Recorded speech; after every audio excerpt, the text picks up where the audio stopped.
What's happening, family? Dr. Joe here. Hope each of you are well and blessed. You see the title. We are all addicts. And let me give context to that, specifically to the United States of America, our culture. Everybody who lives in this society, 99.9% of people in our country, in our culture, are food addicts.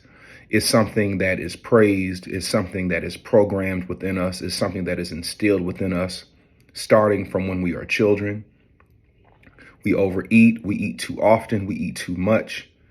We have this concept of breakfast, lunch, and dinner, which is something that should have been applied to the realm probably 100 years ago, when individuals were active, burning 5, 6, 7,000 calories a day, doing manual labor on farms, okay?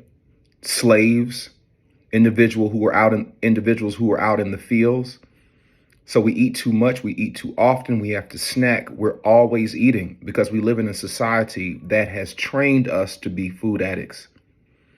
The problem is we're trained to be food addicts.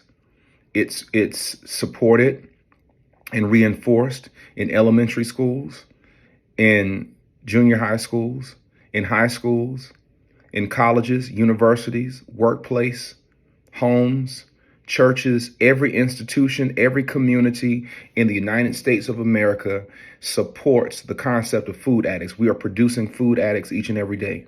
No one talks about it because people do not want to view food addiction as we do nicotine addiction, as we do opioid addiction, as we do caffeine addiction, as we do porn addiction. But at the end of the day, an addiction is an addiction.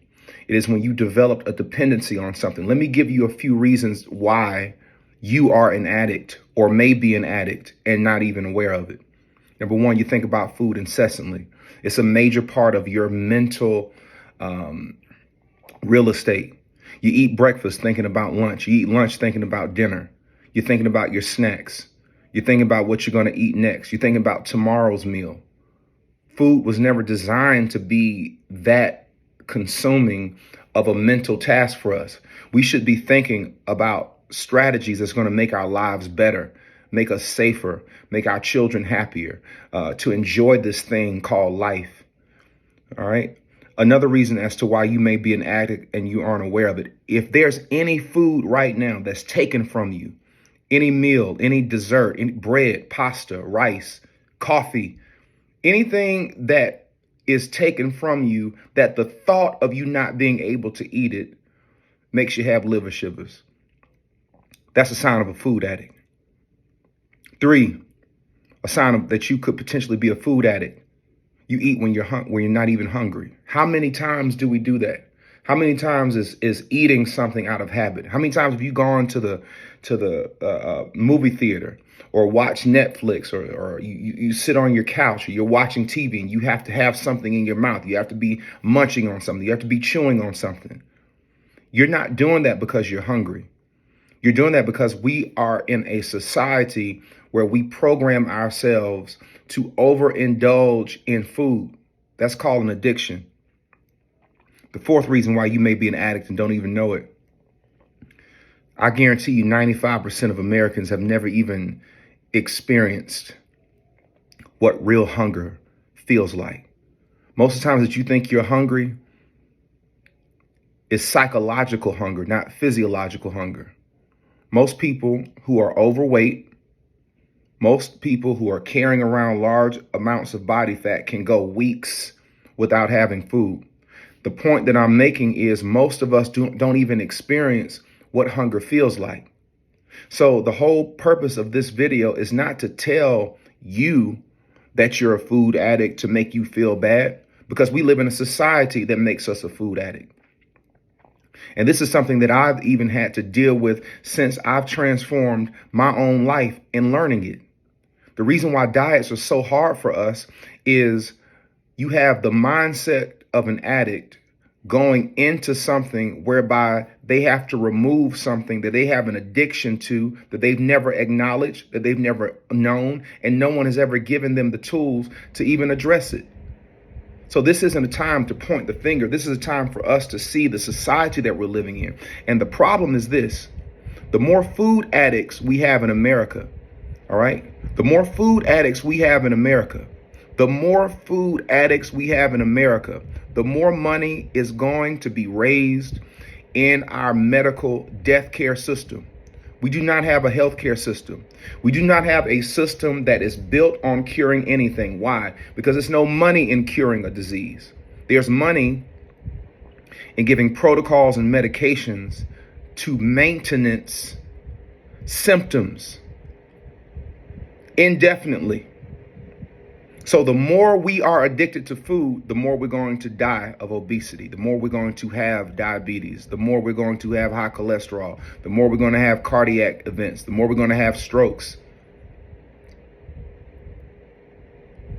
The more food addicts we have, the worse of an experience that we're going to have in life. So the only way to fix food addiction, and the only way to fix any addiction, is to remove that from your diet that you are addicted to reset your hormonal system that allows you to have a better understanding of what you should be doing. For example, when you fast for a couple of days, right?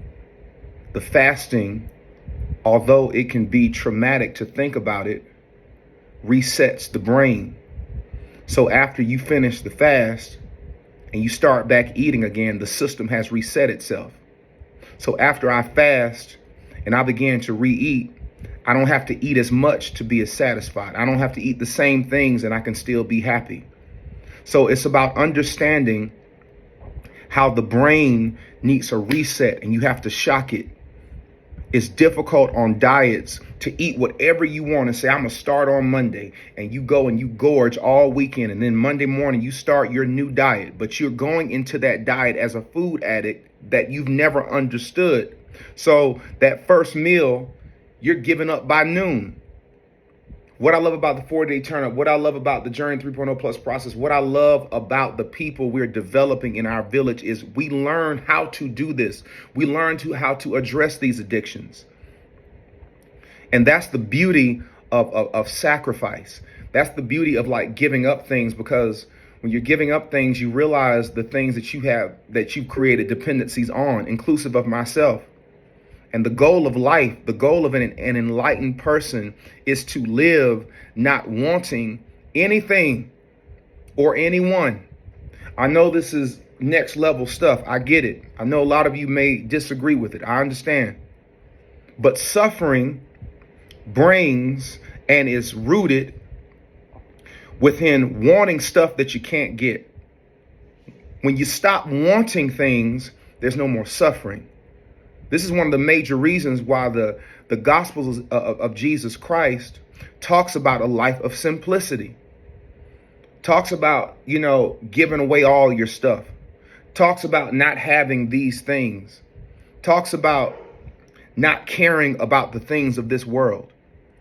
All of this kind of equates to the subject matter of addictions and how easy it is for we as human beings to create addictive behaviors with stuff.